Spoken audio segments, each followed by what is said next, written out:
Vi har fokus på kommunikation med en borger, som har KOL. Det er ligesom overskriften. Vi skal blandt andet også anvende livshistorie. Scenariet det kan tage 5 til 8 minutter, men det viser sig, hvor lang tid der kommer til at gå. Og så er der en debriefing på 15 minutter.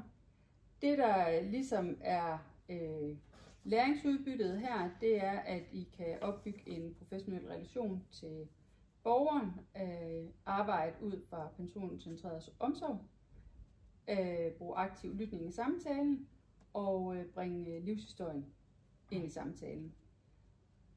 Case-resuméet det lyder sådan her. Nattevagten har hjulpet Erik op af sengen. Han sidder nu i sin lænestol. Du kommer ind til Erik. Du har før været inde hos Erik sammen med din oplæringsvejleder, og du skal hjælpe Erik med morgenplejen. Erik har KOL og har svært ved at riste sit hår, vaske nakke og ryg, og han er lidt trist i dag, og han siger ikke så meget. Du støtter og hjælper Erik med de morgenplejeopgaver, han ikke selv mestrer, og du skaber en professionel relation til Erik og giver ham mulighed for at fortælle sin livshistorie. Så forløbet. Du er SSA-elev, du har mødt ham et par gange. I dag er det første gang, du skal hjælpe ham med morgenplejen. Du har fokus på at skabe en professionel relation til Erik og give ham mulighed for at fortælle om sig selv. Du kommer ind til Erik, som sidder i sin lænestol. Du præsenterer dig selv og tager initiativ til samtalen. Erik han bliver bare passivt siddende, og når du inddrager hans livshistorie, så begynder han langsomt at være med i samtalen. Så som SSA-elev, så skal du bruge personcentreret omsorg. Du skal støtte Erik i at være den han er ved at inddrage livshistorie. Du skal skabe en professionel relation, og det gør man jo for eksempel ved at præsentere sig selv og skabe kontakt, før I ligesom bevæger ud i opgaven. Og bruge aktiv lytning i kommunikationen. Så han lige får tid til at svare og søge øjenkontakt og stille spørgsmål til ham, som giver ham lyst til at svare. Og du er Erik. Du er 65 år gammel. Du bor alene. Du er blevet skilt fra Kirsten for 12 år siden. Du er tidligere skovfoged. Du er stille og svarer og taler sådan i korte sætninger, når du bliver talt til. Du er sådan lidt trist i dag. Du snakker ikke så meget, og Erik han kigger tit væk og svarer ofte kun sådan, ja, nej, når du bliver spurgt. Han bliver nemt forpustet og kan få nogle voldsomme hosteanfald. Og jeg kan for eksempel sige, jeg har set mange flotte fugle, når jeg har arbejdet i skov. Eller jeg har set mange forskellige værktøjer, og jeg elsker at arbejde med træ. Goddag, Erik. Det er Natasha. Goddag, du. Jeg ved ikke, om du kan huske mig. Jeg har været her for noget tid tilbage. Jeg hedder Natasha, og jeg er social- og sundhedsassistent i Liv. Det er lige mig, der kommer og hjælper dig i dag. Ja. Ja. Du ser lidt træt ud. Ja, det er også. Har du sovet godt i nat? Nej. Nej. Nej. Nu, hvad er klokken? Den er omkring 8. Hvornår stod du op? Ved ikke. Nej. Det er også helt fair. Vi har jo nogle små ting, vi skal have ordnet sammen, du og jeg. Nej. Det har du ikke lyst til? Nej. Må jeg spørge, hvorfor? Nej. Nej, det er også helt okay. Vi kender jo ikke hinanden så godt, du og jeg. Og jeg tænkte på, om jeg må spørge lidt ind til dig. For at lære dig lidt at kende. Nu kan jeg jo huske fra sidst, det er godt nok noget tid siden, hvor jeg var her sammen med min oplæringsvejleder. Der kan jeg huske, at jeg fik at vide, at det er vist noget med, at du før i tiden har arbejdet som skovfoged. Kan det passe? Ja. Ja. Jeg blev bare lidt nysgerrig på, hvad det var. Det ved jeg faktisk ikke. Skal du lave kaffe til mig? Jeg kan godt lave en kop kaffe til dig. Vil du gerne have sådan en? Ja. Det skal du da have. Får du kaffe med mælk eller uden? Sort. Det er jo en sort kaffe. Sukker. Og kan du tie stille, mens du laver den?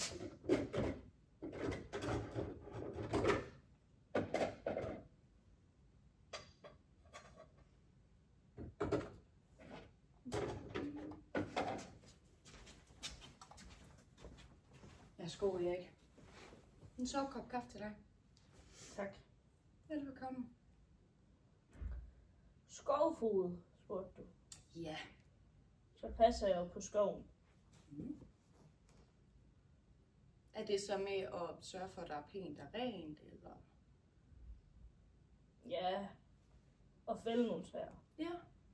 Hvor længe gjorde du det? Det kan jeg ikke huske. Nej. Du snakker godt nok meget. Ja, det er jeg ked af. Det gør jeg en bitte smule, det har jeg hørt før. Ja. Mm. Erik, hvordan vil du have det med, at vi lige så stille... Jeg elsker faktisk fugle. Ja? Vidste du godt det? Nej, det vidste jeg ikke. Så ved du det nu. Hvad er din yndlings? En lærke. En lærke, hvorfor? Den synger så smukt. Mm. Jeg ved ikke særlig meget om fugle. Ej, det er dit problem.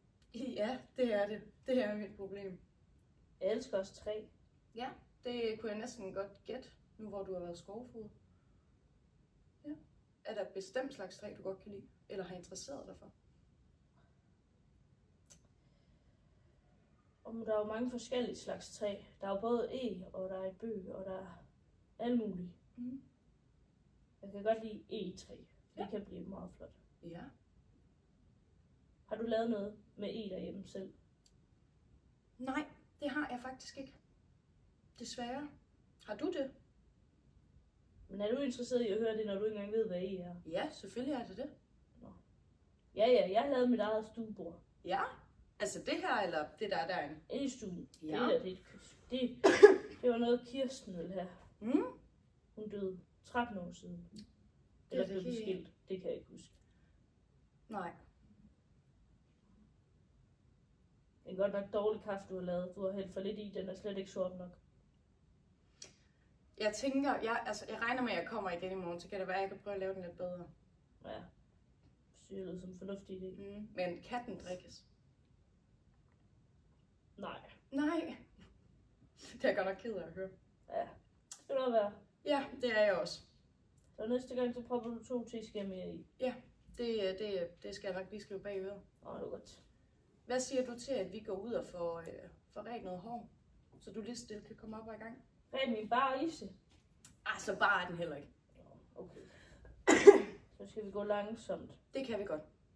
Det er ikke noget Så kun fordi du lavede kaffe og spurgte, om mit eg var flot. Så synes jeg, vi lige så stille gør det Tager også. du den her, så jeg ikke spilder ud over? Ja, det gør jeg. Og skal jeg så hele tiden op og lave alt muligt, altså. Jeg har aldrig fået fred, mand. Så det var besøg hos Erik. Mm. Så hvis vi lige sådan skal starte med SSA'en, som havde fornøjelsen af at have Erik på sin besøgsliste. Mm. Så hvis du nu lige sådan skal ridse op for mig, så hvad sker der? Du banker på, og så... Jeg banker på og hilser på Erik. Fortæller, at jeg har været her før, sammen med min oplæringsvejleder, og at jeg er elev. Og så sætter jeg mig jo ved siden. Jeg kan jo godt fornemme, at han er stille, og han ligner ikke en, der er i særlig godt humør i dag. Så jeg tænker, nu sætter jeg mig lige, i stedet for at kræve alt muligt af ham. Så håber jeg lige på at få en lille samtale. Jeg er skide nervøs, fordi det er længe siden, jeg synes, der mødte Erik, han er ikke særlig imødekommende. Så jeg begynder jo plap og derudad og spørger ind til ham og hvem han er. Sådan stille og roligt. Og da jeg jo så lige så stille begynder at spørge ind til hans tidligere liv eller arbejde og sådan noget, så er det jo så, at han lige så stille begynder at åbne lidt op. Og det synes jeg jo er rart. Jeg var godt nok om at tie stille på et tidspunkt, men det er okay, det tager jeg med. Jeg lytter til hvad han siger. Ja. Mm. Lige så stille, så bliver han jo god igen, og så kan vi jo lige så stille godt få ordnet nogle af de ting, vi skal. Som for eksempel at få redt isen. Ja. Ja. Ja, men det er så fint. Og du Erik, og hvordan oplever Erik at få besøg her? Altså lige i starten, så tænkte han godt nok, hold da op, hun snakker meget. om han nogen ikke bare kunne tie stille, fordi han var ikke i særlig godt humør, og han gad egentlig ikke at have, der kom nogen, og han gad egentlig ikke op og lave noget og sådan nogle ting. Men jo længere vi kommer hen og snakker, jo mere interesseret virker hun ligesom også i Erik. Og så har Erik også lyst til sådan at åbne lidt mere op og snakke lidt mere. Det var i hvert fald en fornemmelse, jeg fik.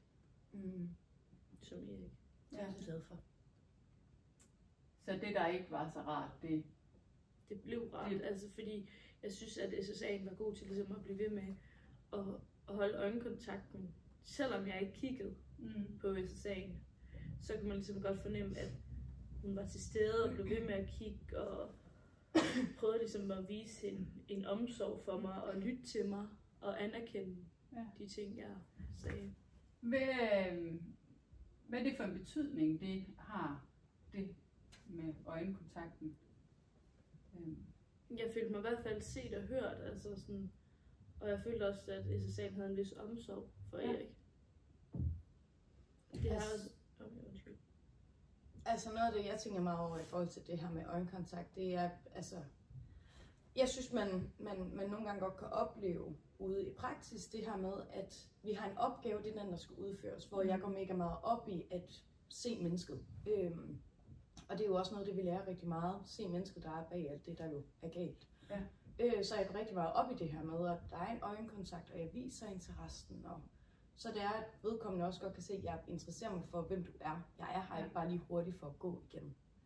Så hvad vil det sige, det der med mennesket, det der er bagved? Hvis du sådan skal, nu skal jeg prøve at trække lidt på noget teori eller nogle farveudtryk, så hvad er det? Altså at se mennesket? Ja. Er det personcentreret omsorg? Ja, men hvad er det også det, I snakker om, det der med at se bagved det, bagved opgaven? Jamen, altså jeg ser mennesket frem for diagnosen. Ja. Ja. Og hvad er det, du er interesseret i her? Med jeg er interesseret i at skabe en relation. Ja. Skabe en relation, så jeg bedre også kan motivere ham til at få det bedste ud af hans dag. Og hvad det er de ting, vi skal ordne. Fordi hvis han bare sidder og sumper hele dagen, og bare får hans vilje, så kommer han ikke så langt. Så bliver han også inaktiv. Ja. Kan det ikke være lige meget, hvis det er det, han gerne vil? Altså, hvis det er det, han gerne vil, det er jo selvfølgelig også noget, man skal respektere, men det har jo også bare en påvirkning på hans livskvalitet, og det er jo noget, jeg gerne vil prøve at bevare. Hvad er det for en påvirkning på hans livskvalitet, du tænker, der... Jeg tænker, at når, altså hvis han bare får lov til at være inaktiv, så noget af det, jeg tænker, det er, at han måske begynder at blive lidt isoleret, lidt ensom. Han nok ikke kommer ud og snakker med nogen, eller så lige pludselig sidder han jo bare der og sumper for sig selv, og måske bliver lidt smådeprimeret. Ja. Antager jeg. Jeg ved det jo ikke. Kan der være sådan nogle, hvad kan man sige, sundhedsmæssige overvejelser? Nu, det er jo så, hvad kan man sige, det er jo meget sådan den mentale sundhed, jeg vil høre der, men er der også noget sådan i forhold til den fysiske sundhed? Han kan i hvert fald få et dårligt helbred, han kan få svære muskler, så han kan have svært ved at stå op selv, altså sådan, så han ligesom skal have mere hjælp. Ja. Og han kan få svært ved selv at tage tøj på, ligesom helt de der basale ting, som han egentlig godt selv kan med lidt støtte nu, men kan være, at han skal have meget hjælp til det til sidst, fordi han ligesom mister muskelmasse, og man kan få nogle flere sygdomme ved ikke at bevæge sig, og sådan lidt forskelligt. Der er jo også bare noget så simpelt som hans kredsløb. Altså, hvis ikke han kommer op og er i gang, så kommer der heller ikke gang i systemet. Lige så vel som at med kredsløbet, så er det jo også med afføring. Altså tingene begynder lige stille at gå i stå, hvis ikke at man er over på gøre lidt. Ja. Så trækker jeg lige en lille smule baglæns, fordi I nævner selv det her med relationen. Hvad er det for en betydning det har, om hvorvidt at der er en relation, når I kommer ud og skal hjælpe mennesker, som har brug for hjælp? Altså betydningen, altså hvis du spørger mig, så er betydningen jo stor. Hvis man kender vedkommende, der jo kommer for at hjælpe dig. Det er i hvert fald det, jeg føler, man ofte kan opleve. Dem du kender, dem du er kontaktperson for. Om det er generelt eller bare den ene dag. Hvis man kender hinanden, så bliver tingene lidt nemmere. Der er smiler, der er griner, der er god samtale.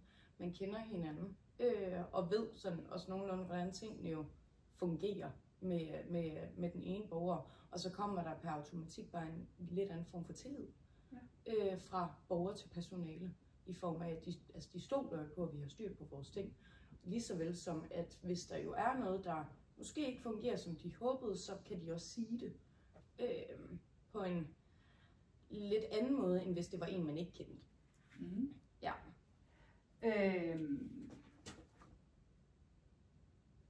SSA'en siger, eller Erik han siger på et tidspunkt, jeg elsker træ. Mm. Og så svarer SSA'en, ja det kunne jeg næsten gætte. Ja.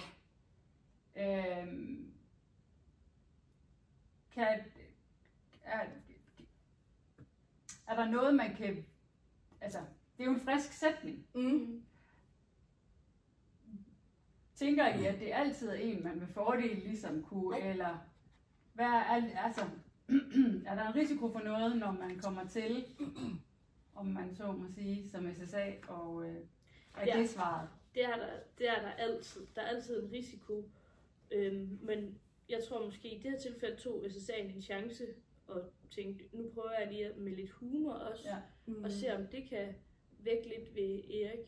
Hvis ikke, så kunne man jo altid, hvis Erik så havde sagt, det var ikke en rar sætning eller sådan noget, så kunne SSA'en jo altid sagt, det må du sørge med undskyld, det skal jeg nok huske en anden gang, eller sådan et eller andet.